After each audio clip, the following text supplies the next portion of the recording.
प्रसन्न जी ने मेरा काम बहुत आसान कर दिया है। मकरंद जी का व्यापक परिचय उन्होंने अपने वक्तव्य में दे ही दिया है, मगर जो थोड़ा बहुत उल्लेख करना है वो मैं करता हूँ। प्राध्यापक डॉक्टर मकरंद परांजपे जी जेएनयू में अंग्रेजी विषय के प्राध्यापक हैं। इनका जन्म इधर अहमदाबाद में हुआ है, अच्छा गुजराती भी बोल लेते हैं। आपकी शालेय शिक्षा बेंगलोर में हुई है, उच्च शिक्षा आपने दिल्ली में प्राप्त की है। भारतीय अंग्रेजी कविता में रहस्यवाद, mysticism in Indian English poetry आपका शोध निबंध रहा है। 200 से अधिक निबंध प्रकाशित हुए हैं और 120 से भी अधिक शैक्षिक पत्र आपने लिखे हैं। संवाद इंडिया फाउंडेशन, उसके आप स्थापक न्यासी भी हैं। Sunday observer, business standard, the pioneer, life positive ऐसी प्रसिद्ध पत्रिकाओं में आपके लेख नियमित छपते हैं। मार्च 2016 में जेएनयू की जो घटना बनी, उसके बाद राष्ट्रवाद पर आपका जो भाषण हुआ, प्रवचन हुआ, वो बहुत सराहनीय था और पूरे भारत भर में वो सभी ने उसको सराहा था। ऐसे विद्वान परांजपे जी से मैं विनंती करूंगा आपका आप विषय रखें। बहुत बहुत धन्यवाद माननीय अध्यक्ष जी, पूज्य सर संचालक जी, विद्वानगण, सबको मेरा प्रणाम। मैं 3-4 विचार आपके समक्ष रखना चाहता हूँ। मेरा शीर्षक है स्वराज और हिंदू समाज, और इस संदर्भ में जैसे मैंने कहा 2-3 विचार मैं रखना चाहता हूँ, और लेकिन शुरुआत भावना से करना चाहता हूँ, क्योंकि अगर सिर्फ विचार हो और भावना न हो तो फिर लोगों के हृदय तक पहुँच नहीं सकते हम। और सिर्फ भावना ही भावना हो और विचार न हो, जैसा कि होता है हमारे यहाँ, इसके बारे में भी मैं कुछ कहूँगा, क्योंकि विचार करना इतना आसान नहीं है। और 1920 में जब बारिंद्र, श्री अरविंद के छोटे भाई जिनका कारावास हुआ था अलीपुर बॉम्ब ब्लास्ट केस में, उनकी रिहाई हुई, तो श्री अरविंद ने उनको एक चिट्ठी लिखी थी। तो उसमें ये लिखा था कि हमारी समस्या क्या है। ये 1920 की मैं बात कर रहा हूँ, जो आज भी शायद उतनी ही प्रासंगिक है जो तब थी। तो ये बहुत अच्छा पत्र है जो बांग्ला में पहले छपा था, लिखा भी था उन्होंने, और फिर उसका अनुवाद भी हुआ है, और ये मैं अंग्रेज़ी में पढ़ूंगा। तो उन्होंने कहा था कि the main cause of India's weakness is not subjection, not poverty, not a lack of spirituality or religion, but a diminution of the power of thought. A diminution of the power of thought, the spread of ignorance and the birthplace of knowledge. Everywhere I see an inability or unwillingness to think, incapacity of thought or thought phobia. तो इसके बारे में हम बाद में दोबारा आते हैं इस पर। तो सिर्फ भावना हो और विचार न हो तो भी गड़बड़ हो जाती है, और सिर्फ विचार हो और भावना न हो तो बहुत रूखा सूखा होता है। तो जो भावना मेरे मन में है, वो सबसे ज़्यादा आज मैं अपने आप को बहुत ही आभारी महसूस करता हूँ। भारतीय विचार मंच को मैं हार्दिक धन्यवाद देना चाहता हूँ कि मुझे ये अवसर मिला, क्योंकि जैसे आपने सुना था, ये मैं खुद कहना चाहता था, लेकिन पहले से अंग्रेज़ी में एक कहावत है, स्टीलिंग योर थंडर, तो बता दिया गया कि ये मेरी जन्मभूमि है कर्णावती। तो यहाँ आके मुझे कुछ हद तक मेरी कर्मभूमि बनाने का अवसर देने के लिए मैं बहुत आभारी हूँ। और ये मेरा ननिहाल है। मेरे दादाजी यहाँ रहते थे महाराष्ट्र सोसाइटी में, गजानन वामन देवधर जी। मेरे मामा जी यहाँ संघ के घोष प्रमुख थे, वो गुज़र गए, बड़ौदा जेल में थे इमरजेंसी के टाइम में, और वो गणित के शिक्षक थे। लेकिन उनके बारे में कहा जाता है कि जब वो जेल में थे, तब जेल में उन्होंने इतनी अच्छी व्यवस्था कर दी थी, पूरी दिनचर्या निर्धारित कर दी थी सब कैदियों के लिए, सिर्फ जो पॉलिटिकल कैदी थे उनके लिए नहीं, लेकिन सब के लिए। और ये इतने लोकप्रिय बन गए। दिन में सुबह योग करना, गीता पे उन्होंने वो उनके भाषण लोग सुनते थे वहाँ, तो अब वो नहीं रहे।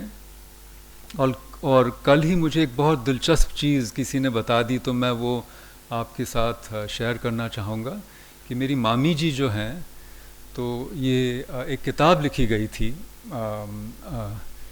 संघर्ष में गुजरात, जो माननीय प्रधानमंत्री जी की किताब है, गुजराती में लिखी गई थी।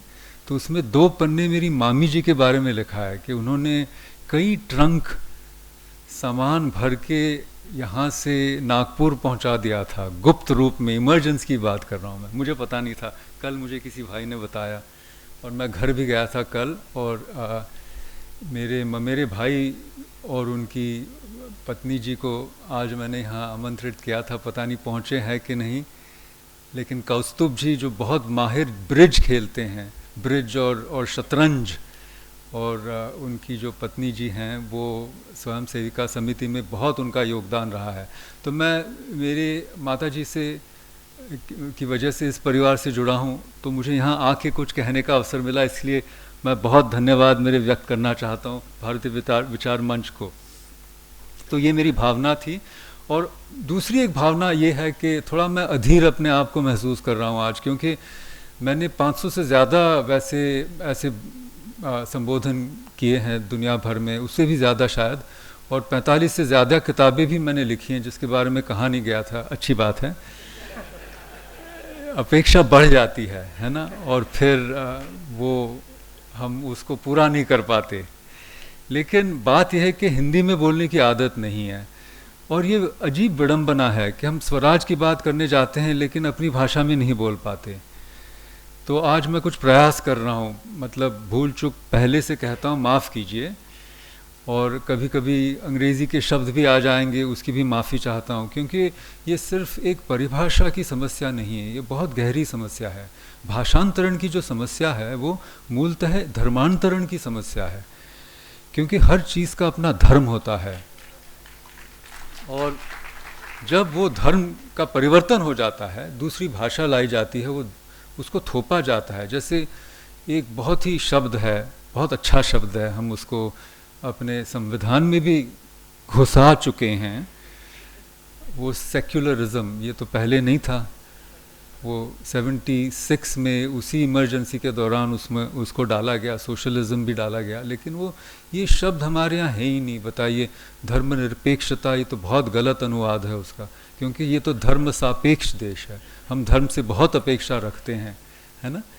तो इसका सही, सेक्युलरिज्म का सही अनुवाद बेईमानी होगा।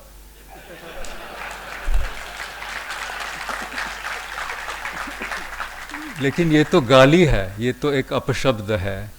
तो इसी तरह से इतना घोटाला हो गया है हमारी सोच में, हर चीज़ को लेके। एक दूसरा शब्द है रिलीजन, ये तो बहुत खतरनाक शब्द है ना। इससे मतलब दुनिया भर में इतना विष फैल चुका है, लेकिन इसका मूल कुछ और था। सिसरो ने इसका इस्तेमाल किया था, और ये कौन कहता है? इसके बारे में मैक्स मुलर ने लिखा है कि सिसरो ने इसको रोम ईसाई होने के पहले इसका अर्थ कुछ और था। इसका अर्थ था piety towards the gods. Gods देखिए, ये बहुवचन था। देखिए, पायटी टू द गॉड्स, ये तो बहुत अच्छी बात है ना। देवों के प्रति आदर, सम्मान, श्रद्धा, अगर ये रिलीजन हो तो कितनी अच्छी बात है। लेकिन जब ये उनका भी धर्मांतरण हुआ वहाँ पे, रोम का, जो कल माननीय सोनी जी ने कहा था हमको, उसके बारे में आपको याद होगा, तो सब बदल गया। और रिलीजन जो शब्द था उसका अर्थ ही बदल गया। उसको कहने लगे बाइंडिंग है, वो बाइंड करता है, रेलीगेर का दूसरा लैटिन से रूट निकाल के, तो आपको जकड़ देता है किसी चीज़ में, विचारधारा में। वो हो गया है रिलीजन, और वो धर्म तो है ही नहीं। आप जानते हैं,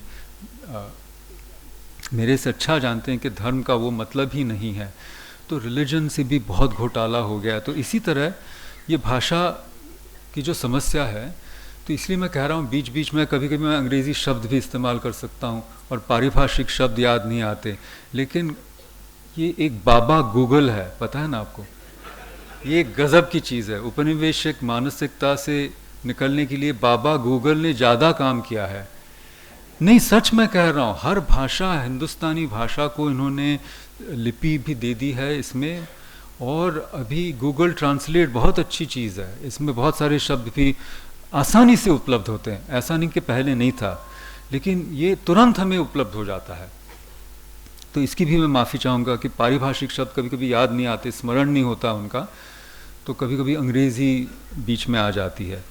तो ये दो मेरी भावनाएं हैं। कौन सी भावना? एक तो आदर, और दूसरी भावना कुछ अधीर था, कुछ थोड़ा सा डर, जो कहते हैं चिंता, कि मैं अपनी बात ठीक से नहीं कह पाऊँ। लेकिन उसके लिए मैं एक और चीज़ कहना चाहता हूँ। जब मैं इसके बारे में सोच रहा था कि मैं आज क्या बोलूँगा,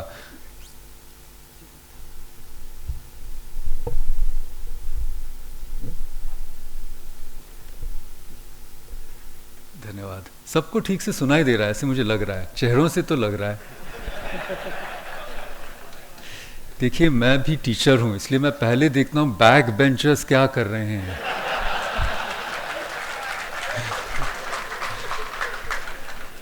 धन्यवाद।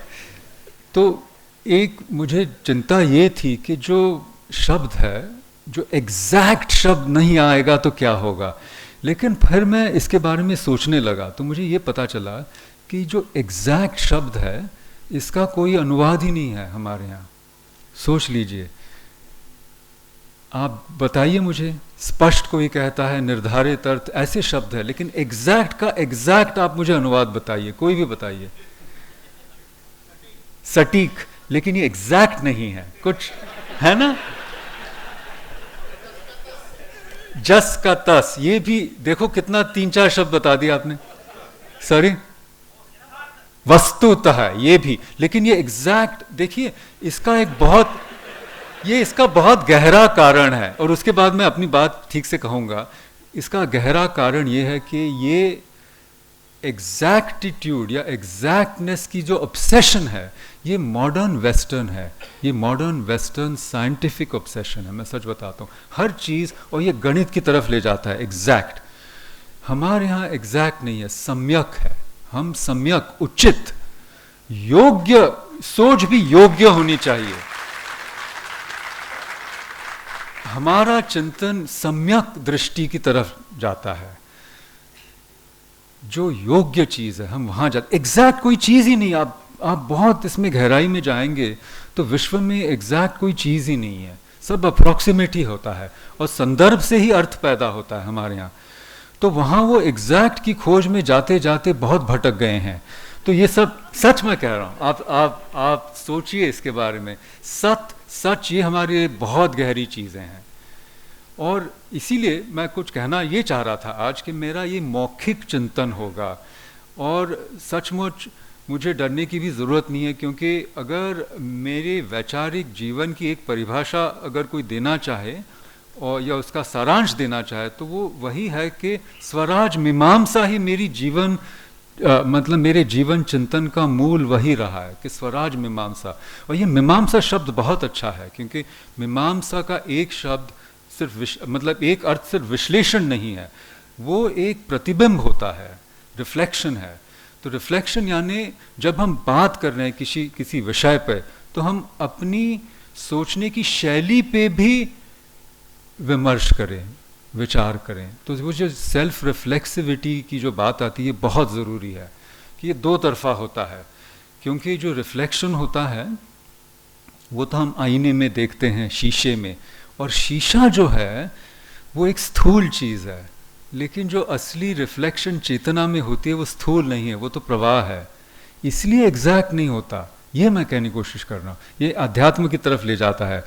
क्योंकि मैं और एक चीज़ छोटी सी कहूँगा और फिर मेरी बात आगे रखूँगा, और वो ये है कि अलग अलग सभ्यताएं हुई हैं, है ना, धरती पर, और इसमें जो भारतीय सभ्यता है इसका मूल क्या है, तो this is a self centric civilisation.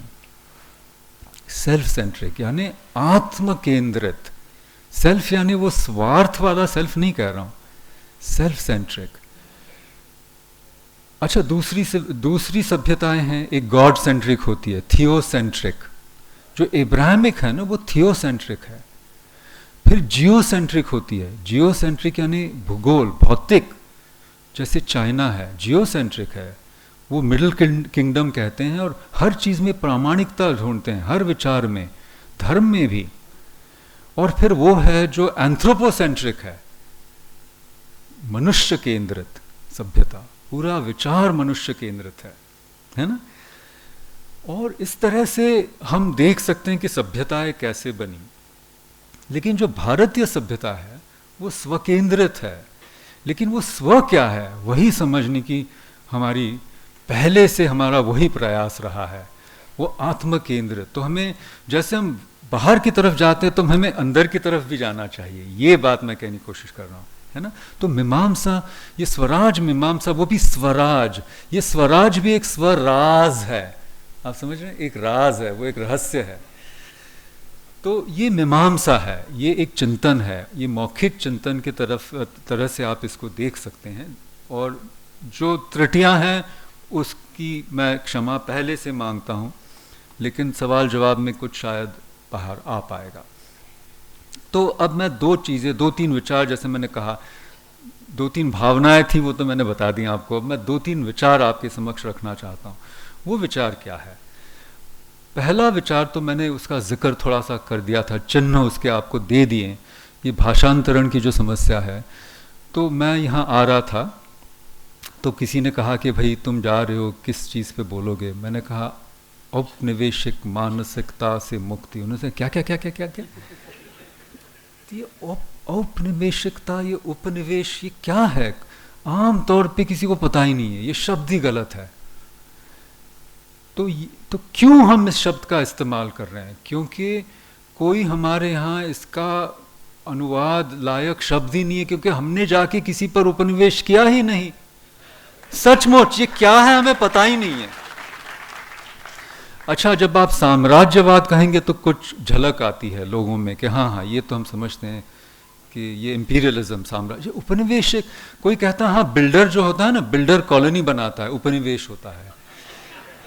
नहीं सच, फिर निवेश होता है, निवेश है ना, उपनिवेश, छोटा निवेश। तो इसमें भ्रमण की तरफ हमें ले जाएगा। हम सरल कहना चाहिए, गुलामी है, गुलामी, वैचारिक गुलामी से मुक्ति चाहते हैं। अब सबको समझ में आ गया ये। तो इस तरह हम उलझ जाते हैं, मैं ये कहने की कोशिश कर रहा हूं, है ना। तो उपनिवेश ये शब्द हमको हटाना चाहिए, है ना। और कॉलोनियलिज्म से भी थोड़ा सा अब दूर जाना चाहिए, क्योंकि ये कॉलोनियलिज्म और डीकॉलोनाइजेशन उसी से जुड़ता है। कॉलोनियल डीकॉलोनाइजेशन, जैसे मेरे मित्र ने कहा, फिर वो रिकॉलोनाइजेशन हो जाता है हमेशा। वो जो, हाँ, ये जो पोस्ट शब्द है, पोस्ट में बहुत कुछ छिपा रहता है। तो पोस्ट नियो कॉलोनियल भी हो सकता है, एंटी कॉलोनियल भी हो सकता है। हम तो एंटी कॉलोनियल चीज बात कर रहे हैं, लेकिन वो नियो कॉलोनियल हो जाता है। तो उससे अलग हटके हम कोई और शब्द की तरफ जाएंगे। तो इसलिए मुझे स्वराज शब्द बहुत अच्छा लगता है, क्योंकि हमें स्वतंत्रता आंदोलन से ये जोड़ देता है। कि टिळक ने स्वराज की बात की, और किसी ने मुझे ये बताया कि सबसे पहले स्वराज का प्रयोग इस संदर्भ में स्वामी दयानंद सरस्वती ने किया था, सत्यार्थ प्रकाश में।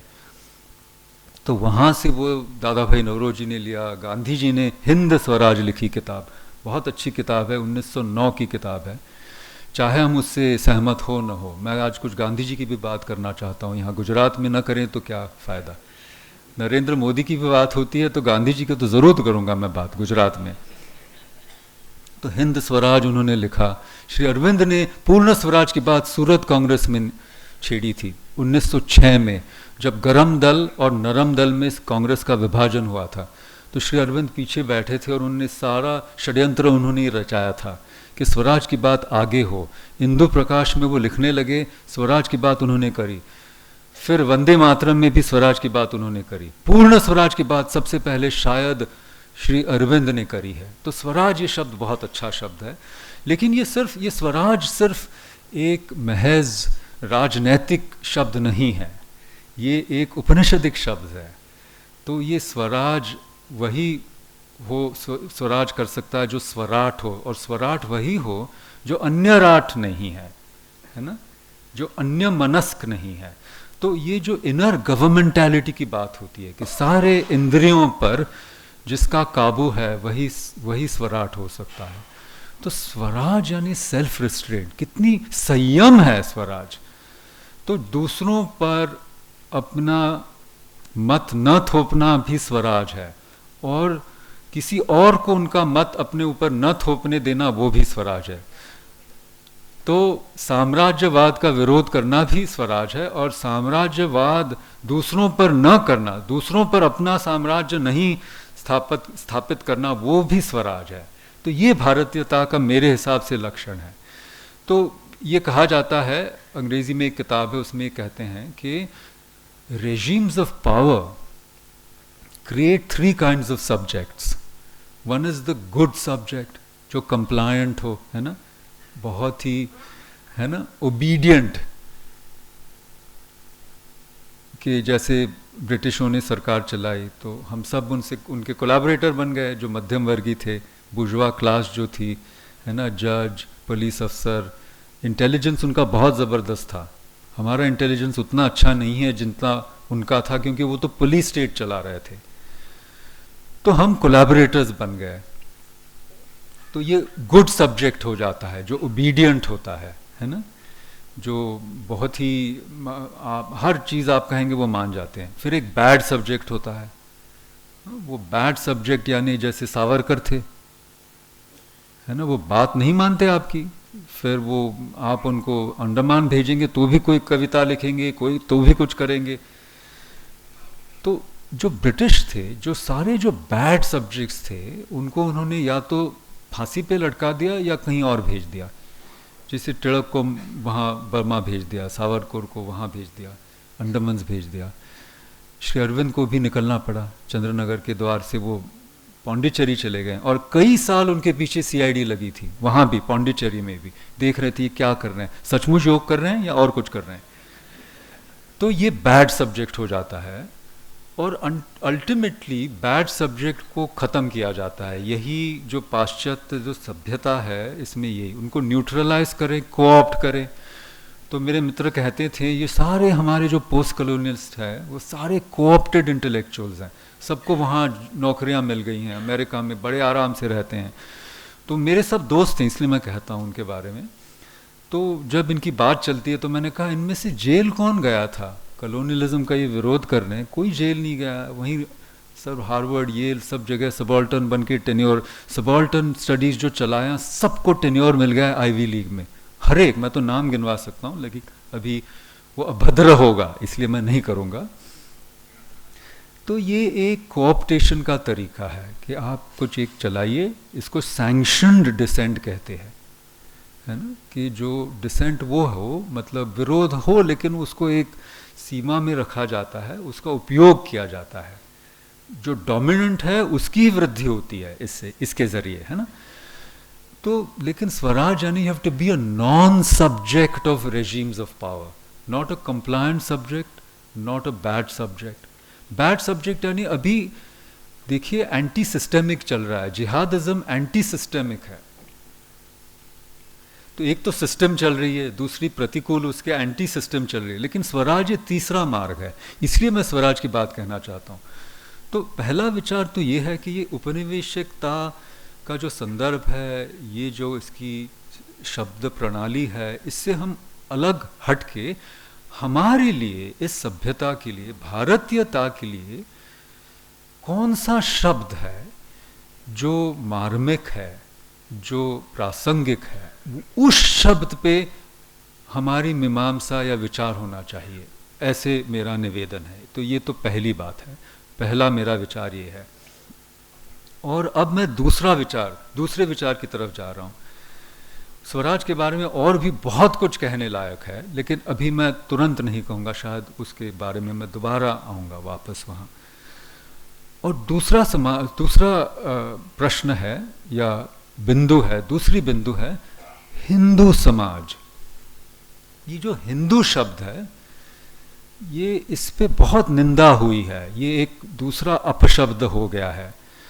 लेकिन इसको इस्तेमाल करने की ज़रूरत है। और यहाँ अगर हम सावरकर को पढ़ेंगे तो उन्होंने कहा, बहुत अच्छी बात कही है उन्होंने ये कहा, हाँ मेरे मित्र कहते हैं कि हिंदू शब्द बताइए कहाँ से आया है, ये तो दूसरों ने हमको दिया है ना, क्योंकि फारसी थे, दूसरे थे, जैसे जो यूनानी थे वो इंडस कहते थे, इंडिका, है ना।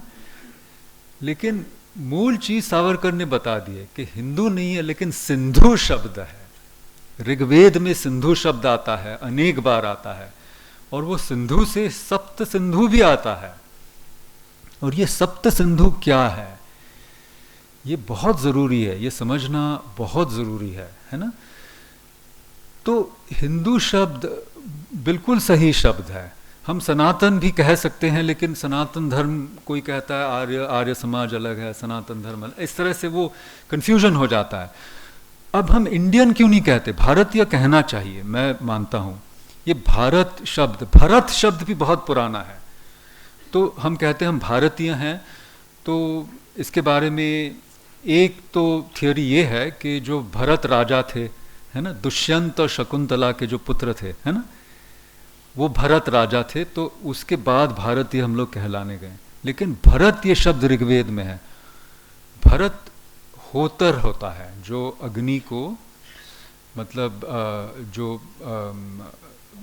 हाँ बिल्कुल, वो एक भरत होता है, वो आप देख लीजिए। मैंने थोड़ा इस पे रिसर्च किया था, तो मैंने ये पाया, तो भरत भी एक बहुत पुराना शब्द है। तो भारतीय भी बहुत अच्छा शब्द है, हिंदू भी बहुत अच्छा शब्द है। बल्कि सनातन शब्द इतना बाद में आता है, मनु में है, सनातन शब्द है, और ये इसमें आता है, महाभारत में आता है ये शब्द। लेकिन हिंदू शब्द सिंधु अगर हम देखें तो बहुत पुराना शब्द है। और ये मैंने सप्त सिंधु की बात की, मैं दोबारा इसके बारे में आऊँगा, मैं कहूँगा कुछ उसके बारे में, क्योंकि ये शब्द से ही जुड़ा है। वाग्वादिनी जो है, इससे हम शुरुआत करते हैं। ये सरस्वती क्या है, ये सप्त सिंधु नदियाँ थी, लेकिन इन नदियों को हमने एक आध्यात्मिक रूपक के स्तर पे हम इनको ले गए, इनको हमने देवियाँ बना दी। क्योंकि ये जो वाग्वादिनी जो देवी है, वो हमें परा की तरफ ले जाती है ना। जो शब्द है, शब्द ब्रह्म, हमारे यहाँ कहा जाता है शब्द नश्वर है, अक्षर है, तो वो उस तरफ ले जाता है। और जो वाक्यपदी में लिखा है, वो जैसे वैखरी मध्यमा पश्यंती और परा, क्योंकि जो ये शब्द जो है, शब्द की महिमा क्या बताएं, है ना। ऋग्वेद में कहते हैं कि एक चतुर्थांश दिखता है, 3/4 गूढ़ है, वो दिखता ही नहीं है। तो ये शब्द ही हमको एक दूसरे से जोड़ देगा, और ये मंत्र के द्वारा हमें इहलोक और परलोक में यश प्राप्ति इस शब्द के द्वारा हो सकती है। तो बहुत संक्षिप्त रूप में मैं कहूँगा कि भारतीय सभ्यता की पहचान क्या है। जो हमारे पूर्वज जो थे नाइल में, उन्होंने ये बड़े बड़े पिरामिड क्यों बनाए, क्योंकि वो चाहते थे श्रेयो अक्षितम, यानी इस लोक में यश और उस लोक में अमरत्व। अमृत क्या होता है कि मौत को जीतना। और अगर कोई किसी भी आप धर्म में जाइए, अगर मौत को जीतने का वहाँ फॉर्मूला न होगा तो वो धर्म ही नहीं है, यानी रिलीजन नहीं हो सकता। रिलीजन वही होता है जो डेथ ये जो मौत, मृत्यु की जो समस्या है, इसका निवारण ही के लिए ही ये पूरी आइडियोलॉजी बनती है। तो उन्होंने क्या किया, उन्होंने ये सोचा कि इस शरीर को ही किसी तरह वहाँ ले जाया जाएगा उस लोक में, है ना। तो हमारे जो लोग थे, उन्होंने मॉन्यूमेंट्स ऑफ वर्ड्स बनाए। उन्होंने कहा ये पिरामिड बहुत मुश्किल है बनाना, हम शब्दों में बनाएंगे, हम गायत्री बनाएंगे, जो एक सेतु होगा इस लोक से उस लोक को जोड़ने का, है ना। तो ये वाग्वादिनी जो देवी है, तो ये वाक शक्ति से और ये परावाक की तरफ ले जाता है। तो मेरा नाम है परांस्पे ने परान जपे, जो परां को जपते हैं। तो कुछ तो अपने सत्व की तरफ जाना चाहिए हर एक आदमी को। जो शुभ नाम है, डाक नाम अलग होता है, तो शुभ नाम को भी थोड़ा स्मरण करना चाहिए। लेकिन ये जो परा की खोज है और वो स्व और परा को जोड़ने का जो तरीका है वही वैदिक धर्म है, संक्षिप्त रूप में अगर कहें। और यही इसी कारण स्वराज हमारे लिए बहुत जरूरी है, क्योंकि स्वराज वो है जो स्व को समाज से जोड़ सकता है, जो पर्सनल को पॉलिटिकल से जोड़ता है, वो स्वराज है ना।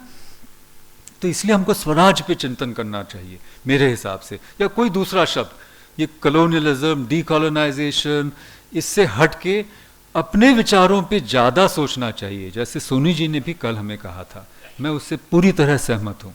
अच्छा, अब मैं आता हूँ हिंदू समाज की तरफ। इसमें हमने इंडियन इंडियन इंडियन बहुत चलाया, लेकिन अब अंत में जाके अंतोतः ये सबको अब समझ में आ गया है कि भारतीयता की का जो मेरुदंड है, उसकी जो स्पाइन है, वो हिंदू समाज है। तो ये हमको स्पष्ट रूप में कहना चाहिए, ये कोई सेक्युलरिज्म से नहीं बनेगा, है ना। तो हिंदू समाज का संगठन ये सबसे ज़रूरी है हमारे लिए। तो इसीलिए डीकॉलोनाइजेशन का अर्थ क्या है कि हिंदू समाज को जोड़ना, उसका संगठन करना। और इस मामले में संघ से किसी और ने ज़्यादा काम नहीं किया है, किसी संस्था ने, किसी और ने हिंदू समाज को जोड़ने के लिए संघ से बड़ा काम किसी ने किया नहीं है 100 साल में, हिंदुस्तान में, भारत में। तो ये हमको मानना पड़ेगा, है ना। तो अब हिंदू समाज के बारे में हम थोड़ी चिंता करने लगे, और हिंदू समाज को जो विभाजित करते हैं, ये सारे तत्वों को हम उनका विश्लेषण करें, उनकी समीक्षा करें और उनका विरोध करने की हम कोशिश करें। हाँ, ये मेरा अभिप्राय है, और इसी से स्वराज की ओर हम आगे जा सकते हैं। और हिंदू समाज को समृद्ध करना, सुदृढ़ करना, यही भारतीयता को बढ़ाने का तरीका है। और इसका ये मतलब नहीं है कि हम किसी को नीचा करें, ये मैं बार बार कहना चाहता हूँ। मेरे जो दोस्त होते हैं तो वो थोड़े से उत्तेजित हो जाते हैं, तो मैंने कहा इसको करने की ज़रूरत नहीं है, किसी और को नीचा दिखाने की ज़रूरत नहीं है। हम अपने आप को समृद्ध करें, ऑटोमेटिकली दूसरों को पता चल जाएगा, है ना। तो ये उदारता भी होनी चाहिए, क्योंकि ये भी हमारी परंपरा है कि ओछापन दिखाने की ज़रूरत नहीं, हम अपने आप को विशाल बना दे, दुनिया भर में भारतीय विचार फैल जाए, इससे अपने आप परिवर्तन हो जाएगा, इससे अपने आप स्वराज की तरफ हम अग्रसर हो जाएंगे, डीकॉलोनाइजेशन अपने आप होगा। तो ये जो हमारी भारतीयता है, सप्त सिंधु है, ये जो धारा है, इसको हम कैसे प्रबल करें, इसके बारे में सोचने से डीकॉलोनाइजेशन हो जाएगा मेरे हिसाब से। तो इसके बारे में मैं कुछ आपके समक्ष विचार रखना चाहता हूँ कि एक जो मैंने सोचा है कि चुनौतियाँ क्या है, भारतीयता या हिंदू समाज के आगे चुनौतियाँ क्या है ना। तो मेरा ये एक चतुर आयामी विचार मैं आपके सामने रखना चाहता हूँ, है ना। तो सबसे पहले मैं सनातन और हिंदू दोनों का शब्द प्रयोग करूँगा, है ना। तो एक तो है, ये एक सनातनी परंपरा है ना, जो हिंदुओं में दिखती हैं, और हिंदू जो कहते हैं शैवों में दिखती है, शैव सिद्धांत में वो है। शिवो हम माने वही अहम ब्रह्मास्मि का एक दूसरा, है ना, वर्जन कहते हैं उसको। तो ये वैष्णवों में भी दिखता है और शाक्तों में भी दिखता है कि अंत में वहीं उसी तरफ ले जाता है कि भगवान जो है वो कहीं और नहीं है, ईश्वर कहिए उसको, कोई भी कहिए, जो सत्ता है ना। तो जो मैं पहले कह रहा था कि जो दो आपके समक्ष मैं एक भावना से शुरू करना चाहता, भावना क्या है, भावना भव से जुड़ा है, बहुत बड़ा शब्द है भावना, भव। भव यानी क्या है, ऑन्टोलॉजी है, ये सत्ता मीमांसा होती है। भव यानी इजनेस, अस्तित्व दर्शन होता है।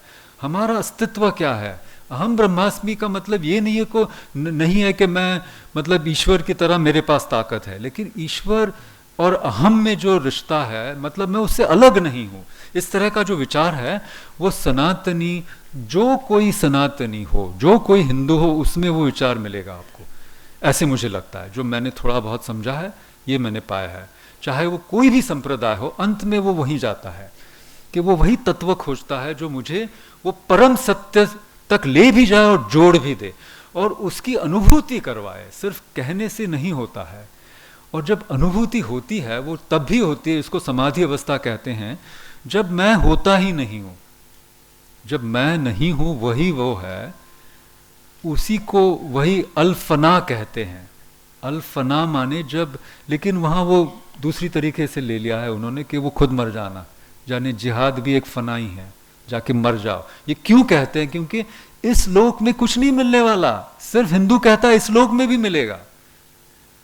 इसीलिए हमारे यहां इतनी बड़ी श्रृंगार परंपरा है। मैं आप किसी भी धर्म में दिखाइए, है रति भक्ति को का मिलाप कहीं है? आप मुझे बताइए। जहां राधा कृष्ण की, आप जयदेव पढ़िए, वहां पे ये नहीं है। रोमियो भी मर जाता है, जूलियट मरती है, श्री मरता है, फराज मरते हैं, सब मर जाते हैं, है ना। लैला मरती है, मजनू मरता है, बस मरने के उपरांत ही मिलता है स्वर्ग। वहां, यहां अब भी मिलेगा आपको, इधर मिल सकता है। एक ही परंपरा है, सनातन परंपरा, यही मिलेगा आपको। कि ये मायावाद तो बाद में आया, ये भी एक मेरे ख्याल से ये किस्म का एक, ये क्या कहते हैं, ये गलत है। हम मायावादी है ही नहीं, हम अस्तित्ववादी हैं, है ना। खैर, तो ये जो आफ्टर लाइफ, इसको फ्रॉइड ने कहा थैनाटॉस। थैनाटॉस यानी मौत को आकर्षण बनाना। क्यों? क्योंकि जीवन इतना खराब हो गया है, हम ये जीवन को सुखी बनाना चाहते हैं। इसलिए श्री अरविंद ने कहा डिवाइन लाइफ ऑन अर्थ।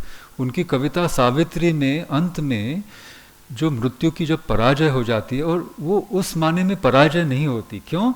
क्योंकि मृत्यु भी वो जो मेरे भाई ने पहले कहा था कि वो अंधकार का कोई अस्तित्व नहीं होता है, वो मृत्यु भी चला जाता है, वो सिर्फ प्रकाश ही प्रकाश रह जाता है। फिर सावित्री को कहते हैं चलो सत्यवान तो मिल गया आपको, अब क्या करेंगे, ब्रह्मलोक में जाना है? नहीं, वो कहते हैं मुझे पृथ्वी लोक जाना है। तो यहाँ पृथ्वी की जो हमने वसुंधरा वगैरह वगैरह पृथ्वी सूक्त में जो वर्णन किया है, तो हम यहीं पे वो जो स्वर्ग है उससे भी अच्छा स्वर्ग हम बनाते हैं, उसी को वृंदावन कहते हैं। इसीलिए पारिजात पेड़ वहां से यहाँ लाया गया है। धरती की अहमियत है यहाँ पे। तो इस लोक में और उस लोक में, दोनों में यश प्राप्ति, यही सनातन परंपरा है। खैर, लेकिन ये सनातनी है। तो सनातनी वो है जो अहम और ब्रह्म, स्व और ब्रह्म को जोड़ने का जो आस्था उसमें रखते हैं, वो सनातनी है। और मेरे हिसाब से किसी भी संप्रदाय में अंत में वही मिलेगा आपको। वैष्णव हो, शैव हो, शाक्त हो, वीर शैव हो, कोई भी हो, अंत में वही मुक्ति प्राप्ति यही होता है। ठीक है, तो ये तो सनातनी हो गए। फिर मैं कहता हूं सह सनातनी। सह सनातनी है सनातनी, लेकिन सह सनातनी कहते हैं क्योंकि वो तो कहते हैं हम अलग हैं आपसे। ठीक है, आप अलग है तो, लेकिन हम भी आपको सह सनातनी, यानी बौद्ध, जैन, चारवाक, सिख, वैसे तो हिंदू ही हैं, लेकिन अगर वो कहें कि हम अलग है तो ठीक है, आप कहेंगे तो ठीक है, कोई जबरदस्ती आलिंगन भी नहीं होता, आप जानते हैं। तो ये तो दोनों तरफ से होता है, इच्छा दोनों तरफ से होनी चाहिए। लेकिन जब चैतन्य ने अपनी पॉलिटिक्स छेड़ी थी, उसको कहते हैं पॉलिटिक्स ऑफ एम्ब्रेस। ये तो बहुत बड़ी चीज है, क्योंकि जब आप किसी को उस तरह से प्रेम से आप उसको अगर आप पकड़ लेंगे तो वो तलवार नहीं चला पाएगा। ये था, तो वो कीर्तन में वो ताकत थी, वो नाम की जो ताकत थी वो मध्यकाल में ही आई कि राम से राम नाम, राम बाण से राम नाम। क्यों? क्योंकि बाण तो था ही नहीं, तलवारें थी ही नहीं, क्षत्रियों को मिटाया गया, ये सब हुआ। लेकिन मैं वो जाना नहीं चाहता हूं उसमें। तो सह सनातनी, सह धर्मी कह सकते हैं। तो ये दो जो धर्म समाज है, धार्मिक समाज है, हम भाई हिंदू यानी ये जो धर्म में विश्वास रखने वाले, हिंदू, बौद्ध, जैन, सिख, कोई नहीं कहेगा मैं अधार्मिक बनना चाहता हूं। तो ये इनको हम सह सनातनी कहते हैं। फिर आते हैं नॉन सनातनी। नॉन सनातनी तो गैर सनातनी, गैर धार्मी, ये हम कह सकते हैं। हाँ? अधर्मी ये भी कह सकते हैं एक किस्म से। तो ये सब आधुनिक होते हैं, आधुनिक पंचमकार वाले, मार्क्स, मैकॉले, मॉडर्निटी, इस तरह मुल्ला, ये पंचमकार। उसमें मैक्स मुलर भी डाल दीजिए तो 5 हो जाएंगे, है ना। तो ये नॉन मॉडर्न है ना। तो हम लोग नॉन मॉडर्न के साथ भी जी सकते हैं, क्योंकि ये हमारी परंपरा है। सहिष्णुता, सहनशीलता, आप अपना कीजिए, हम अपना करते हैं, ठीक है। लेकिन ये जब नॉन मॉडर्न एंटी, ये जो नॉन सनातनी एंटी सनातनी बन जाए, तब गड़बड़ है। तो फिर सनातनी को भी कुछ एंटी बनना पड़ेगा। तो सनातनी विरोधी तत्व, हिंदू विरोधी तत्व, हम सिर्फ उनको काउंटर करें स्वराज के लिए, तो उसमें क्या होता है, जो हिंदू होता है वो नॉन एंटी हिंदू जैसे वो भी थोड़ा बन जाता है, थोड़ा इंटॉलरेंट बनना पड़ेगा। क्योंकि एक बहुत अच्छी, ये हिरसी अली ने एक बहुत अच्छी फ्रेज है उसकी किताब में, ट्वाइलाइट ऑफ टॉलरेंस, संध्या काल। ये जो टॉलरेंस है, सहिष्णुता का संध्या काल है। कहाँ? अमेरिका, यूरोप में। मैं अभी भी यूरोप से आ रहा हूँ, बहुत घोर संकट है, उनका मल्टी कल्चर सब फेल हो गया, क्योंकि ऐसे लोग आ गए जो असिमिलेट ही नहीं करना चाहते। जो ये उदारवादी, जो उन्होंने रचना बनाई, वेलफेयर स्टेट बनाया, डेमोक्रेसी, तो ऐसे लोग वहाँ आ गए हैं जो इसका बिल्कुल आदर नहीं करते। तो आप इनको कैसे, so you should not tolerate intolerance, intolerance of intolerance होना चाहिए। आप समझ रहे हैं मेरी बात? तो ये जब एंटी सनातनी जो तत्व हैं, या जो गुट हैं, या जो लोग हैं, जो विचारधाराएं हैं, जब इनका हम सामना करते तो हमको भी तो एंटी रवैया लेना पड़ेगा। लेकिन उस हद तक, जैसे एक कांटा दूसरे कांटा को निकालता है, दूसरे कांटे को निकालता है, वो हम अपने को ही कांटे से, हमारी उसमें हम चुभ लें तो क्या फ़ायदा बताइए। हम उनके जैसे बन जाए तो कुछ नहीं मिलेगा। हम अपना ही, अपनी पहचान भूल जाए और हम सेमेटिसाइज बन जाए तो बताइए क्या फ़ायदा। जैसे राक्षस को मारने के लिए देवी भी वो रूप, उग्र रूप धारण करती है, फिर सौम्य रूप में आ जाती है। ये सनातन परंपरा है। हाँ, नरसिम्हा अवतार, लेकिन फिर सौम्य। तो हमको अपनी चीज़ कभी नहीं छोड़नी चाहिए, हमको उनके जैसा बनने की ज़रूरत नहीं है। तो ये दुनिया में, जैसे राजा राव ने एक बहुत अच्छी बात कही थी कि एक ही डायलॉग है, the dialogue between the rabbi and the Brahmin. ये राजा राव ने कहा था। ये क्या डायलॉग है? ये dialogue is between the monothetic and the polythetic. मैं थीस नहीं बोल रहा हूं, एक ईश्वरवाद की मैं बात नहीं कर रहा हूं। थेटिक यानी जो विचार भी ये एक और अनेक में जो युद्ध है, ये सबसे गहरा युद्ध है ना। तो ये जो मोनोथेटिक, नॉट मोनोथीस्टिक, मोनोथेटिक वर्सेस पॉलीथेटिक। तो यही बात कल हमने सुनी कि जब क्रिश्चियनिटी, अब आप वेटिकन जाइए, सबसे पहला पेंटिंग वही है कि सारे बुत तोड़ डालें, सारे बुत, सारे जो मूर्तियां थी उनकी, सारी ज़मीन पे। पहला पेंटिंग आप उसमें वो जाइए वेटिकन में, पहला पेंटिंग वो है कि जब क्रिश्चियनिटी की जीत हुई तो सबसे पहले सारी मूर्तियों को तोड़ डाला और टूटी हुई मूर्तियां नीचे हैं। तो ये जो है, ये जो विचार है, इसके पीछे जो सोच है, सभ्यताएं हैं, उसी से पूरे समाज का निर्माण हुआ है। और ये सारे जो समाज है दुनिया भर में, इनको सनातनी विचार के ये प्यासे हैं, मैं सच बता रहा हूँ। इनको वही चाहिए, इसी ये मौनों से, इस जकड़ से वो स्वतंत्रता चाहते हैं, मुक्ति चाहते हैं। उनको हमारी बहुत ज़रूरत है। तो इसीलिए हमको उनके जैसे बनने की ज़रूरत नहीं है। इसीलिए हमारे यहाँ जो अनेकांतवाद हुआ है, ये इतने, इससे बड़ी कौन सी फिलॉसफी है आप मुझे बताइए? अनेकांतवाद।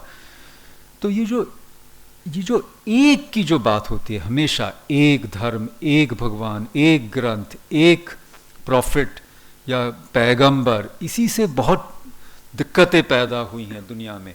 तो मेन जो डिबेट है या जो बैटल है, ये इसी दोनों के बीच में होता है अंत में।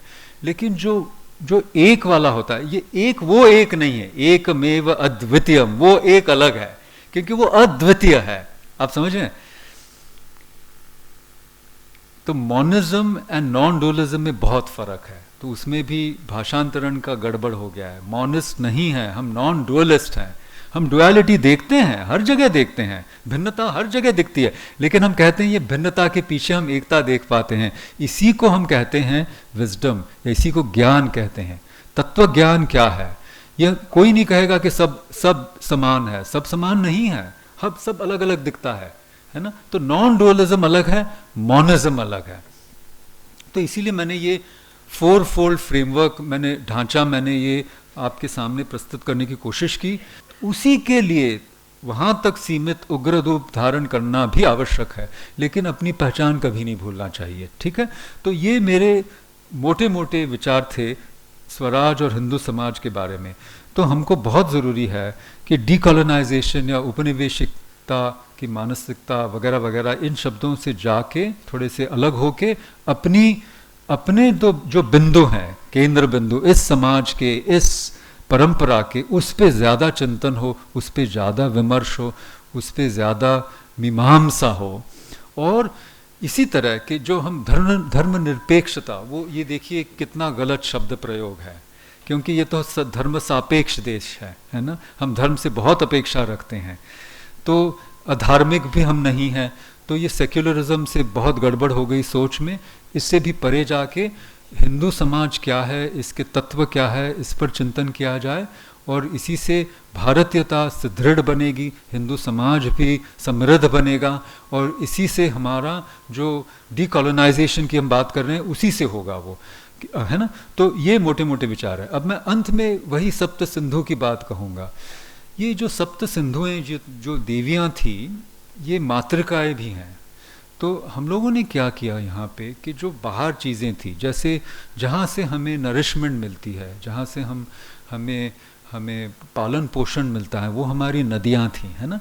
तो उसी तरह हमने नदियों को वो देवियाँ बना दी, देवियों को हमने भाषा से जोड़ दिया, और जो स्वर और व्यंजन का जो व्यापार है उसी से पूरे सृष्टि का निर्माण होता है। और अगर आप कश्मीर शैव दर्शन देखें, त्रिका, उसमें तो इतना ज़बरदस्त है से कि अ से ह तक, अ से शुरुआत होती है, और ह, अहम, हा जो विसर्ग है, यहाँ से वहाँ तक जो है, इसी में पूरी सृष्टि इसी में है। तो हर शब्द जो होता है, हर शब्द एक मंत्र ही है ना। तो वो एक वाइब्रेशन होता है जिसके ज़रिए मैं आपके तरफ, है ना, बढ़ सकूं, आप मेरी बात समझ सकें, मैं भी आपकी बात समझ सकूं। और इसी को कहते हैं वो संघर्ष, वो साथ चलना। और विमर्श वही है जो मेरी झलक मुझे आप में दिखे, है ना। तो इससे मैं अपनी बात खत्म करता हूँ।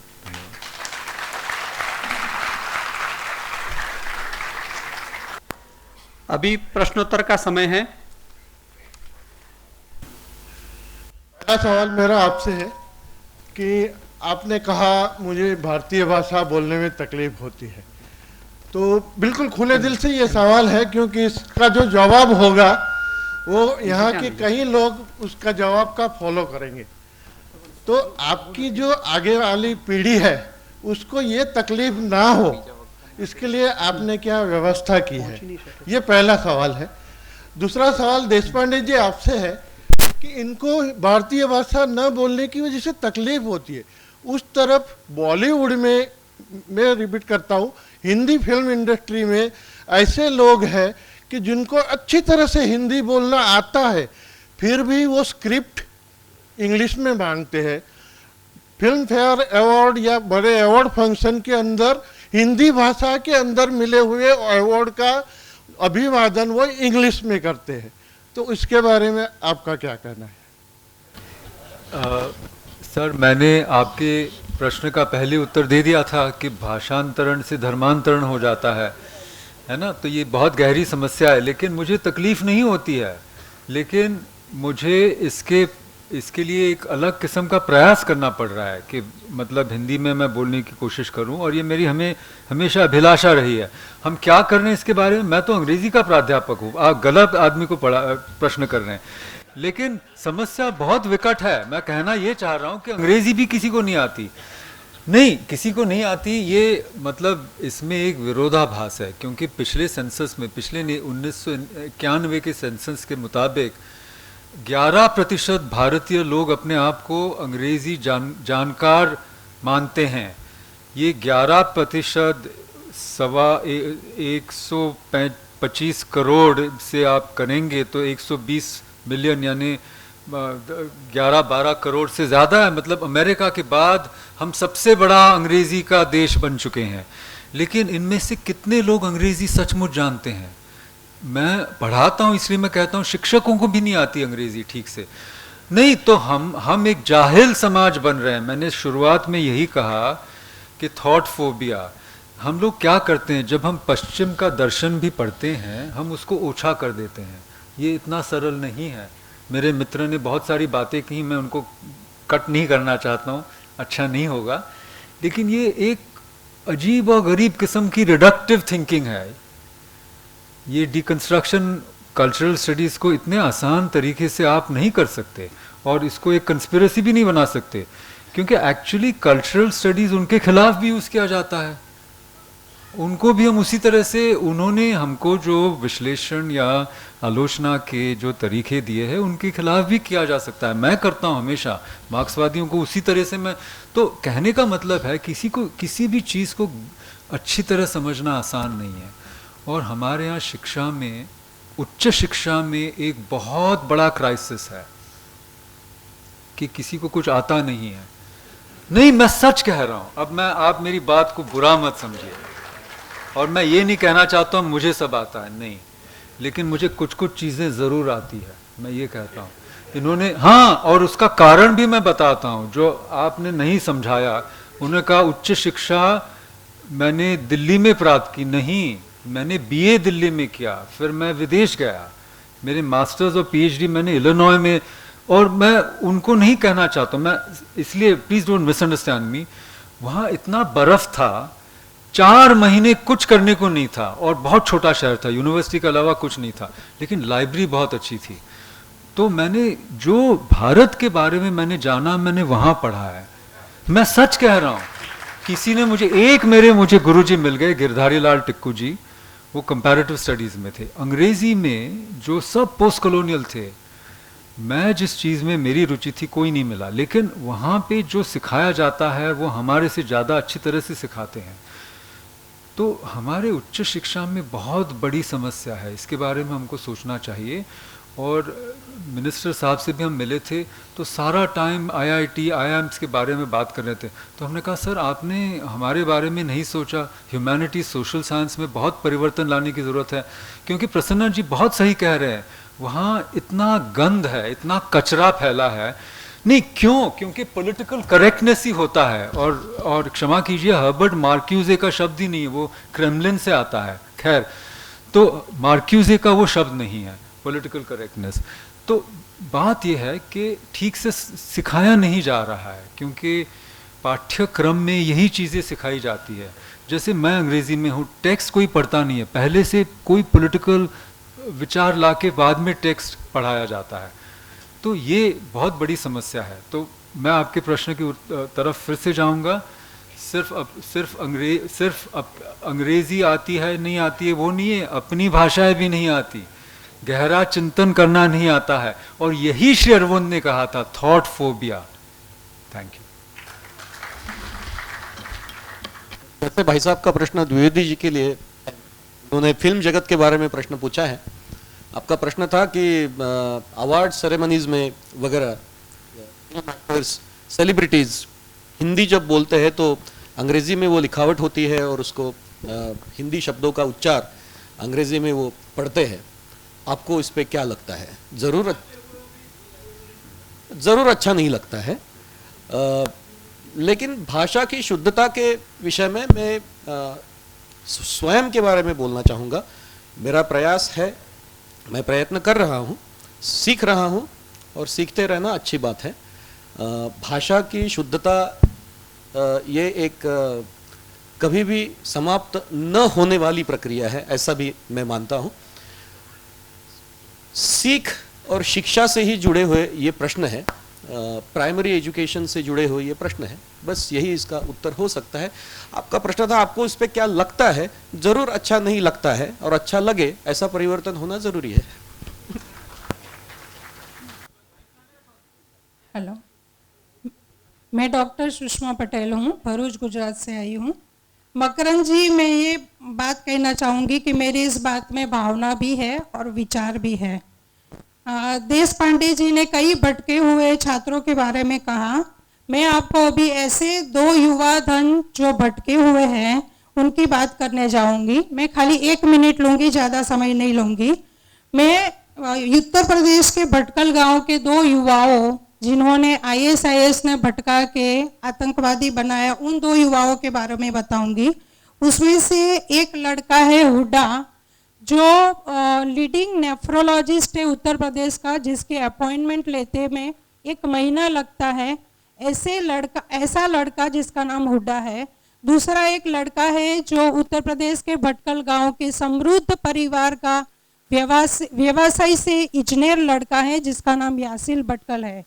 दोनों ने अभी अहमदाबाद, सूरत और हैदराबाद में बॉम्ब ब्लास्ट करके काफ़ी मासूम लोगों को मार दिया। अभी उनको तिहाड़ जेल से इंटरोगेशन के लिए हमारी अहमदाबाद की पुलिस की टीम यहाँ गुजरात में लाई थी, तो एक दिन उनको भरूच में भी लाया गया था।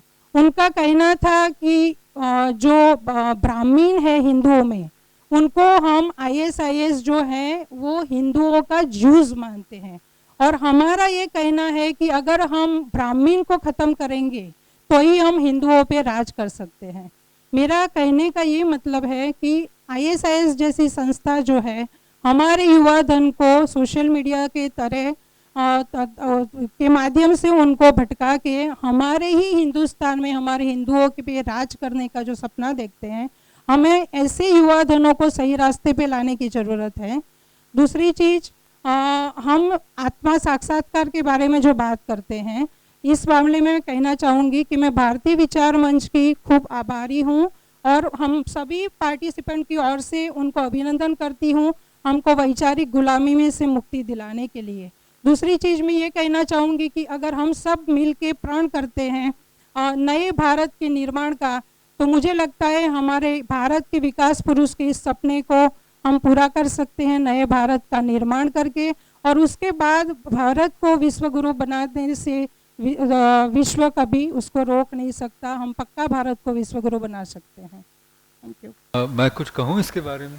हाँ, तो विश्व गुरु वगैरह तो बहुत बड़ी बात है, कुछ हम अपने आप को समझने की चेष्टा करें पहले नहीं, लेकिन जो पहली चीज़ आपने कही थी वो बहुत ज़बरदस्त चीज़ है कि ये ब्रेन वॉशिंग कैसे होता है, इस पे हम लोगों को बहुत विचार करने की आवश्यकता है। क्योंकि अब ये मानते हैं लोग, जो मनोवैज्ञानिक लोग हैं वो ये मानते हैं कि ह्यूमन बीइंग इज़ प्रोग्रामेबल। जैसे हम कंप्यूटर को प्रोग्राम करते हैं, तो किसी भी ह्यूमन बीइंग को, मतलब कुछ ऐसे होंगे जो प्रोग्रामेबल नहीं है, मैं मानता हूँ बहुत कम। हाँ, जिन्होंने स्वराज पाया है उनको आप प्रोग्राम नहीं कर सकते।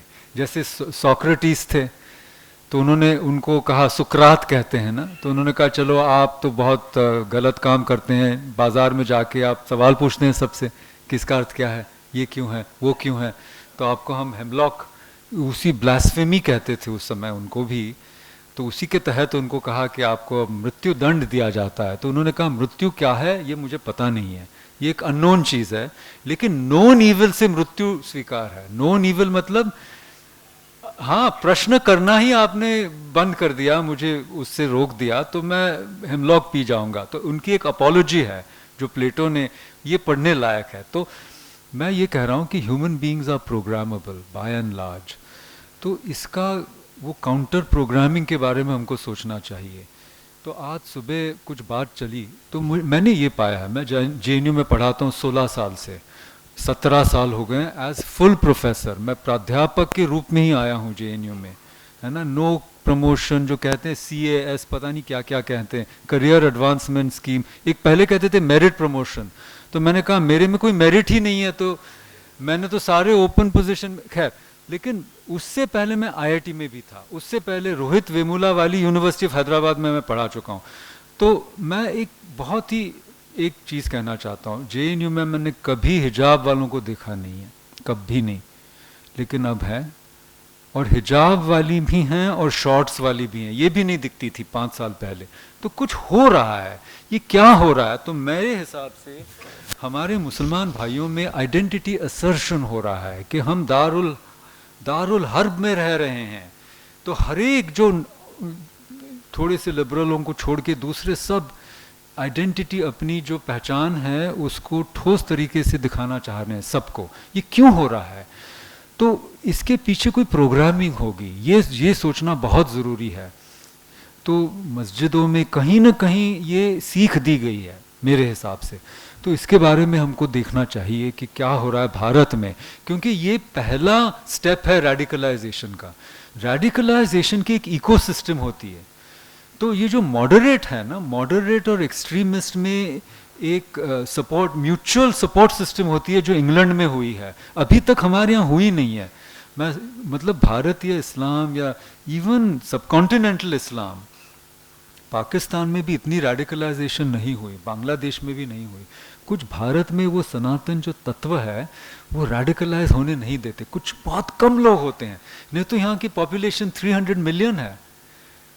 Most populous Muslim territory in the world is the subcontinent. Bharat, Pakistan, Bangladesh को मिलाएंगे तो इंडोनेशिया से भी ज़्यादा है। तो रेडिकलाइजेशन बहुत कम है, ज़्यादा रेडिकलाइजेशन वहाँ होती है सऊदी अरेबिया से, अरब वहाबिज़म यहाँ कम हुई है।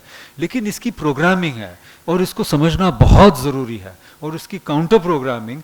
तो पहले तो मॉडरेट जो इकोसिस्टम है उसको निकालना चाहिए, और उसमें लेफ्ट लिबरल्स का बहुत बड़ा योगदान है। लेफ्ट लिबरल्स इसमें दोषी है कि कोई भी अत्याचार वहाँ से हो तो कभी उसके बारे में नहीं कहेंगे। और ये हिरसी अली की किताबें सबको पढ़नी चाहिए।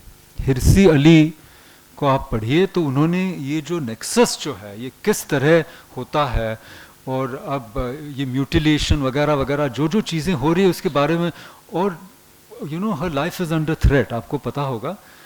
ये आप प्लीज़ पढ़िए तो आप जो कह रही हैं उसका जवाब उसमें मिलेगा कि प्रोग्रामिंग कैसे होती है।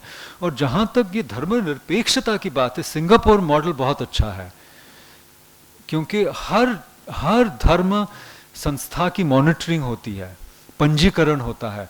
तो जब यहाँ खालिस्तान मूवमेंट हुई थी तब कुछ गुरुद्वारों में वहाँ पे वो उन्होंने शुरू की, तो तुरंत ली कुआन यूं ने कहा हमारे देश से नहीं होगा, सब गुरुद्वारों में बंद कर दिया वो जो दुष्प्रचार हो रहा था। लेकिन कनाडा में हुआ, यूएस में हुआ, तब मैं यूएस में था, तब मैं जानता हूँ खुद। और हमारे जो सिख मित्र थे वो हमसे बात करना छोड़ दिया उन्होंने, कई लोगों ने। वो प्रोग्रामिंग हुई, गुरुद्वारों में लिटरेचर बांटा जाता था।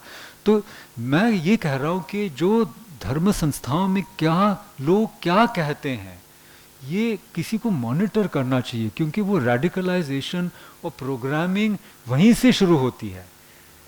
Thank you. मेरे प्रश्न के उत्तर के लिए 2 स्टेप थोड़ा पीछे जाना होगा, क्योंकि आजकल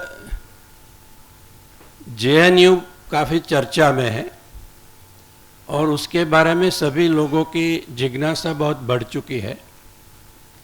तो मैं चाहूँगा कि JNU के बारे में कुछ बताएं कि JNU का उद्गम कैसे हुआ, उसका लक्ष्य क्या था और क्या है, उसका व्यवस्थापन कैसे चलता है, क्या उसका बंधारण है। ऐसा कुछ एफर्मेटिव स्टेटमेंट पक्ष या विपक्ष के तौर पर नहीं। और दूसरा, जबकि JNU सारे हिंदू लविंग पीपल के अंदर एक विलन के तौर पर उभर रहा है, तो उसके बीच में रहकर हमारे सज्जन श्री परांजपे जी कैसे डील करते हैं और वो सबसे क्या उद्बोधन करते हैं। नमस्ते। देखिए, JNU में मैं बहुत अनपॉपुलर हूँ, मैं सही बताना चाह रहा हूँ। काफ़ी विद्यार्थियों ने मेरा बॉयकॉट भी कर दिया है।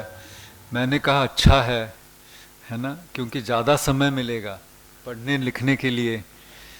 तो दरअसल लेकिन इतनी बुरी जगह भी नहीं है, क्योंकि कुछ हद तक वैचारिक स्वातंत्र्य JNU में है, और जो सचमुच विचार करने वाले हैं, पढ़ने लिखने वाले हैं, उनका कुछ हद तक आदर सम्मान भी JNU में होता है।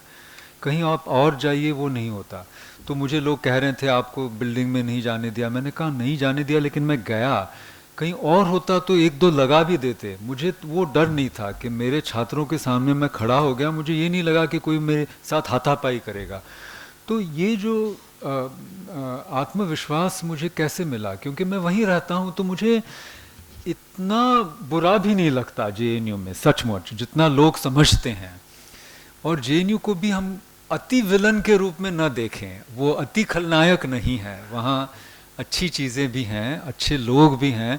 मैंने ट्विटर में एक सीरीज़ चलाई थी जेएनयू जेम्स, तो उसमें मैंने ऐसे टीचर्स के बारे में, अध्यापकों के बारे में लिखा जो लोग जानते नहीं हैं, बहुत अच्छा काम कर रहे हैं बायोटेक्नोलॉजी में, टीबी में संशोधन हो रहा है जेएनयू में, सोशल स्टडीज़ में भी बहुत अच्छे लोग हैं जो मतलब पूरे तरह वामपंथी नहीं है। लेकिन आपने मूल सवाल जो किया था, बहुत अच्छा सवाल किया था। जेएनयू का निर्माण इसलिए हुआ क्योंकि जो मैंने समझा है कि जब कांग्रेस का बंटवारा हुआ तब इंदिरा गांधी जी को जो वामपंथी थे उन्होंने ज़्यादा सपोर्ट किया। और जब कोल्ड वॉर था तब, सर आप कहाँ बैठे हैं, मैं कुछ आपकी तरफ भी देखना चाहता हूँ। हाँ जी, हाँ जी, हाँ। तो कोल्ड वॉर में तो इंदिरा गांधी ने भारत को सोवियत के पक्ष के पास ले गई वो, है ना। तो तब एक क्विड प्रो क्वो हुआ था कि हमारे लिए आप क्या करेंगे। तो वामपंथियों के लिए उन्होंने एक प्रतिष्ठान बना दिया कि बस ये हमने आप जवाहरलाल नेहरू के नाम से हमने बनाया है, ये आप इसको चलाइए। तो इसमें ये इन्होंने ग्रामशी वगैरह की बात की, मार्क्स में भी बहुत समझने लायक चीज़ें हैं। तो उनका, मार्क्स ने ये सवाल किया था कि जो इनइक्वालिटी है, इनइक्वालिटी जो है वो रिप्रोड्यूस कैसे होती है। तो ये इन्होंने मार्क्सवाद रिप्रोड्यूस कैसे होता है ये इन्होंने मास्टर कर लिया। कैसे कि पहले तो अपने सब अध्यापक भर दो, फिर उन्हीं के विद्यार्थियों को वहाँ भर दो, फिर उन्हीं का दोबारा अपॉइंटमेंट करवाओ, ताकि जनरेशन आफ्टर जनरेशन वो वामपंथी ही चले वहाँ पे। तो ये वो वहाँ हो गया ज़्यादातर, 100% नहीं हुआ, लेकिन सोशल स्टडीज़ में ज़्यादातर उन्होंने कब्जा कर लिया। और ये एक, और देखिए हमारे जो पहले से सारे एजुकेशन मिनिस्टर जो थे सब माइनॉरिटीज़ ही थे, जाकिर हुसैन, नूरुल हसन, इस तरह राधा कृष्णन जी को छोड़ करके। तो हमने ये चलाया था कि ये लेफ्ट लिबरल को ऐसा उनको ये दे देंगे, प्रतिष्ठान दे देंगे, उनके आर्काइव्स वहाँ रहेंगे उनकी। और आप विश्वास नहीं करेंगे कि जेएनयू एक्ट में भी कुछ सोशलिस्ट डॉगमा स्मगल कर दिया है। ये भी मैंने एक कॉलम में लिखा था, लेकिन कोई पढ़ता नहीं है तो ठीक है, लेकिन मैंने वो पॉइंट आउट किया था कि टोटली गलत है। साइंटिफिक सोशलिज्म के लिए यूनिवर्सिटी बनी है, ये जेएनयू एक्ट के अंदर घुसेड़ दिया गया बाद में। ये तो टोटली गलत है कि सोशलिज्म साइंटिफिक नहीं है, ये सबको पता है, सूडो साइंटिफिक भी नहीं है। तो ये सब चीज़ें जो हुई हैं, तो इस तरह से चल रहा था, लेकिन अब वो नहीं चलेगा ज़्यादा। ये मैं आपको खुशखबरी देना चाहता हूँ, पूरा प्रशासन मतलब हमारे तरफ है, लेकिन विद्यार्थीगण नहीं है। तो अब वहाँ जेएनयू में सिविल वॉर चल रहा है एक किस्म से। तो हर रोज़ कुछ न कुछ चलता है, कभी गेट बंद हो जाती है, कभी बिल्डिंग को कर देते हैं। लेकिन ये बहुत ज़्यादा नहीं चलेगा, क्योंकि एक बहुत अच्छी पॉलिसी का लागू कर दिया कि एक टीचर को, जो प्रोफेसर है, उसको 8 से ज़्यादा पीएचडी नहीं मिलेंगे। तो इसका बहुत अच्छा परिणाम होगा, क्योंकि अभी 20-40 लोग लेते हैं। अच्छा, क्यों लेते हैं? क्योंकि उनको हॉस्टल मुफ्त मिलता है, 20 रुपया प्रति महीना, खाना सब्सिडाइज मिलता है ना, और सालाना फीस 20 रुपया या ऐसे कुछ है। अच्छा, यूजीसी से 8,000 प्रति महीना मिलता है। अच्छा, फिर कोई छोड़ेगा ही नहीं। अच्छा, बाहर नौकरियां भी नहीं हैं, तो इतने लोग भर गए हैं, अब कम करेंगे तो हॉस्टल में भी जगह मिल जाएगी। तो ये सब सिस्टम टूट जाएगी, क्योंकि हॉस्टल में क्या होता था, जगह नहीं थी, क्योंकि ये लोग छोड़ते नहीं थे। तो जब कोई नया आदमी आता था तब मार्क्सवादी कहते हम तो इगैलिटेरियन है, एक एक कमरे में 6 लोग सो जाते हैं, हम आपको देंगे, है ना। तो मकान मिलने पर कुछ तो आदमी कहता है हम आपके लिए भी कुछ करेंगे, तो कल मोर्चा निकला, आपको आना है। इस तरह से रिक्रूटमेंट होती थी। तो मैंने आपको जेएनयू का रहस्य समझा दिया। एक छोटी सी चीज मैं कहना चाहता हूं सर, लेकिन यदि जेएनयू का परिवर्तन हो गया और उसमें देशद्रोही कम देशभक्त ज़्यादा हो गए तो पूरे देश का भला होगा, क्योंकि हाँ, ज़्यादातर टीचर जेएनयू से निकलते हैं। पीएचडी की फैक्ट्री है जेएनयू, मतलब बहुत बड़ी यूनिवर्सिटीज़ हैं, दिल्ली यूनिवर्सिटी, बीएचयू, अलीगढ़, उससे ज़्यादा पीएचडी जेएनयू में बनती हैं। तो जब ये लोग टीचर बन के जाएंगे, उनके विचार बदल जाएंगे तो बहुत अच्छा होगा देश के लिए। लेकिन मैं सिर्फ ये कहना चाह रहा हूँ कि जैसे लेफ्ट लिबरल्स हैं, उनसे भी हमको कुछ सीखना चाहिए। उन्होंने ये जो सोचना, पढ़ना, लिखना, मतलब ये जो काम है कई सालों से ये लोग करते आए हैं, तो इनका मुकाबला करना, उसके लिए हमको भी बहुत गहरा अध्ययन करना पड़ेगा। लेकिन हम सबको ओछा दिखाते हैं, इसको रिडक्टिव कहते हैं, और उससे काम नहीं बनेगा, ये मैं कहना चाहता हूँ। आखिरी सवाल ऊपर। ओके, हाँ, मकरन जी नमस्कार। अनिल कपूर महसाना से। कल आपने मेरा अपहरण कर दिया और पता नहीं कितनी दूर ले गए मुझे, लेकिन कोई बात नहीं, बहुत अच्छा लगा, थैंक हाँ यू। जी सर। इंग्लिश टीचर्स के लिए ले गए, मैंने कहा क्यों नहीं, हमको जाना चाहिए।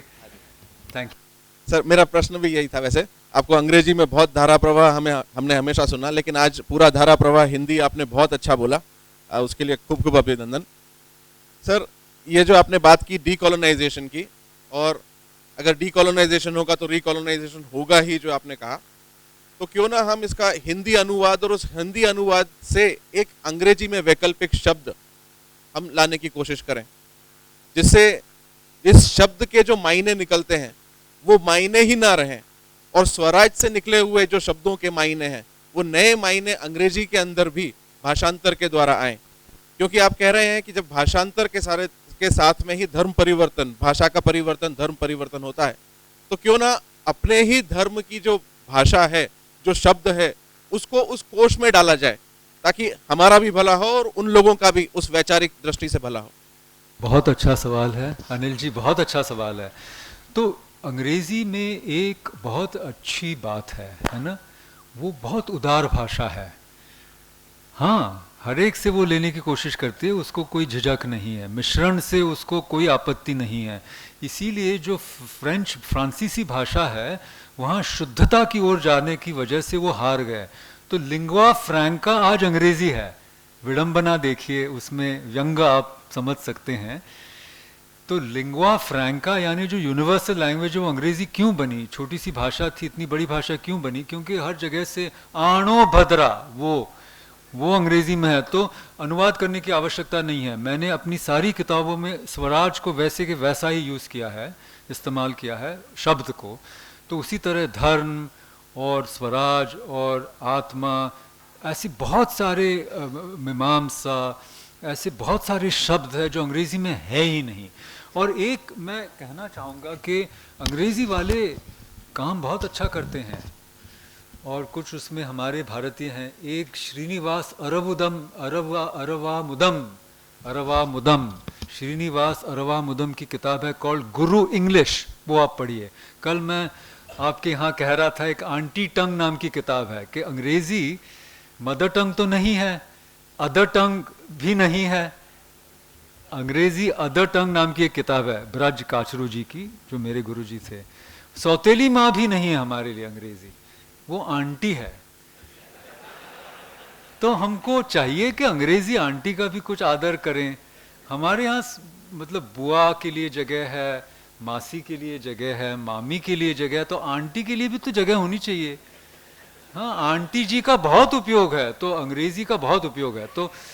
तो इन्होंने किताब लिखी गुरु इंग्लिश। तो उन्होंने बहुत अच्छा, उन्होंने क्या कहा कि 19वीं शताब्दी में जब अंग्रेज यहाँ आए और जब उन्होंने ये सब ग्रंथों का उन्होंने विश्लेषण किया, विलियम जोन्स ने शकुंतला पाई, तब उन्होंने लिखा था, 1790 की बात कर रहा हूँ या 1789 की, कि मैंने सुना है कि एक दूसरा ग्रंथ है जिसमें रसशास्त्र की बात हुई है, नाट्यशास्त्र वहाँ तब मौजूद नहीं था, पूरा टूटे भाग थे यहाँ वहाँ। तो उन्होंने भी बहुत प्रयास किया है, उनको हमको ये नहीं करना चाहिए, खारिज नहीं करना चाहिए। लेकिन तो तब उनको ये लगा कि इस संस्कृति में, इस सभ्यता में इतनी सारी संपत्ति, दौलत, खजाना, इतनी बड़ी निधि है ये, किसकी? विचारों की, भारत में।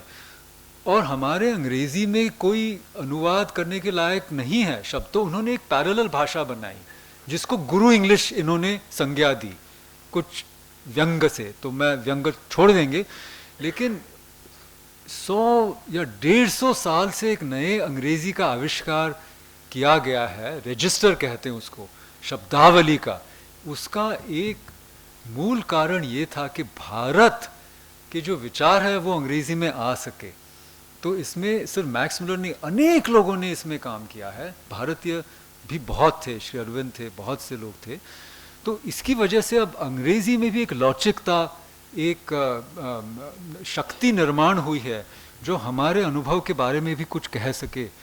तो इसलिए मैं ये कहना चाह रहा हूँ कि ये अंग्रेजी का अलग प्रयोग करने की ज़रूरत है, अंग्रेजी को छोड़ने की या नकारने की ज़रूरत नहीं है, अंग्रेजी का दूसरी तरह से प्रयोग करने की ज़रूरत है। स्वराज के लिए अंग्रेजी का प्रयोग होना चाहिए, गुलामी के लिए नहीं। और इसके लिए अंग्रेजियत से हटके हिंदुत्व की तरफ अंग्रेजी को ले जाना चाहिए, क्योंकि ये वाघिणी का दूध है, इसको कहा गया था। खैर, धन्यवाद। धन्यवाद मकरन जी। आदरणीय वक्ता का अभिवादन करने के लिए मैं श्री अशोक जी से विनंती करूंगा।